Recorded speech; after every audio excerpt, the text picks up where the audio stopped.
جو تھا ابھی گزر چکا رجب کا مہینہ ہے، اس کی فضیلت کے لیے یہی کافی ہے۔ جو رجب کا مہینہ ہے اس کی فضیلت کے لیے، اس کی اہمیت کے لیے یہی بات کافی ہے کہ یہ محترم مہینوں میں شامل ہے۔ جو اللہ نے جس کو محترم مہینے قرار دیے ہیں، ان 4 مہینوں میں سے ایک رجب کا مہینہ ہے۔ اس کے لیے یہی کافی ہے، اس کی فضیلت کے لیے۔ اور شعبان کی فضیلت کے لیے اللہ کے نبی صلی اللہ علیہ وسلم نے فرمایا، شعبان الشہر رمضان الشہر اللہ، شعبان میرا مہینہ ہے اور رمضان اللہ تبارک و تعالیٰ کا مہینہ ہے۔ یہ جو مہینے ہیں، شعبان کا مہینہ اور رجب کا مہینہ، یہ رمضان کی تیاری کا مہینہ ہے، ایک مقدمہ ہے۔ یہ جس طرح سے ہمارے یہاں کوئی مہمان آتا ہے، مہمان آنے سے پہلے ہم ہی تیاری کر لیتے ہیں۔ جس حیثیت کا، جس قدر کا ہمارے پاس مہمان آتا ہے، اس کی ہم کیا ہے پہلے ہی سے تیاری کرتے ہیں۔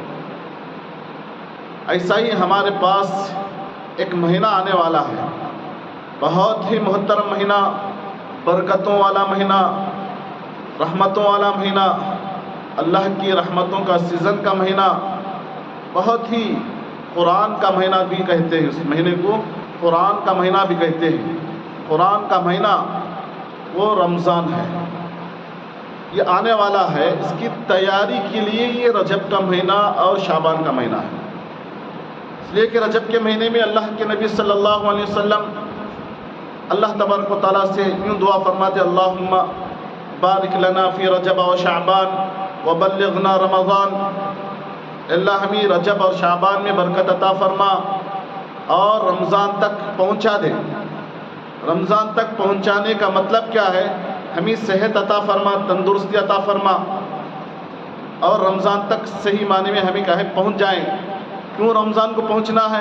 اس لیے کہ یہ نیکیوں کے سیزن کا مہینہ آ رہا ہے، وہاں بہت ہی زیادہ اجر ملنے والا ہے۔ کھیتی کے کاٹنے کا مہینہ ہے، وہ ایسا مہینہ آنے والا ہے۔ اس مہینے میں جانے کے لیے کیا ہمیں صحت کی ضرورت ہے؟ بیمار پڑ گئے تو ہم وہاں تک نہیں پہنچ سکتے، وہاں سے ہم اللہ کی رحمتوں سے، اللہ کی برکتوں سے ہم کیا ہے فائدہ نہیں اٹھا سکتے، بیمار پڑ گئے تو۔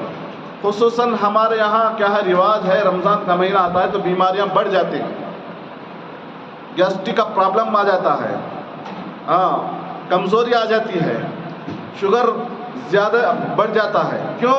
روزے رکھنا ہے، روزے رکھنا ایک بہانہ ہمیں مل جاتا ہے۔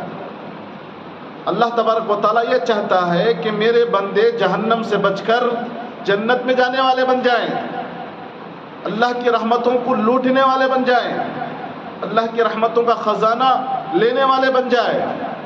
اسی لیے اللہ کے نبی صلی اللہ علیہ وسلم دعائیں فرمایا کرتے تھے اور صحابہ کو اس کی تلقین بھی دیتے تھے کہ بہت ہی محترم مہینہ آنے والا ہے، اس کے لیے صحت کی، عافیت کی اللہ سے دعائیں مانگا کرو۔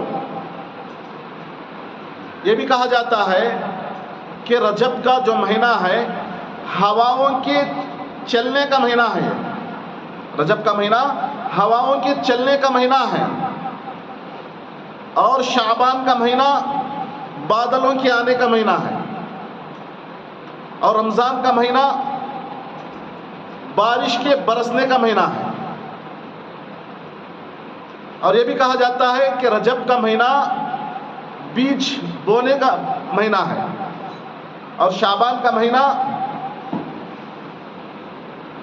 اس کو کھیتی کرنے کا مہینہ ہے، پانی ڈال کر اس کو اگانے کا مہینہ ہے، اور رمضان کا مہینہ کھیتی کاٹنے کا مہینہ ہے۔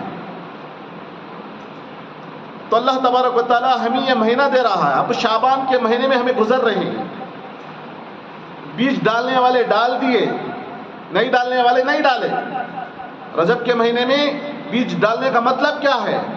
اللہ سے مانگنا تھا، صحت مانگنا تھا، عافیت مانگنا تھا، اور عبادتوں میں اضافہ ہونا تھا۔ ڈالنے والے ڈالے، نہیں ڈالنے والے نہیں ڈالے۔ ہمارے پاس بھی 3 دن ہیں، 3 دن ہیں، 3 دن۔ ایک وہ دن جو گزر چکا، رجب کا مہینہ گزر چکا، اس میں اعمال، اچھے اعمال کرنے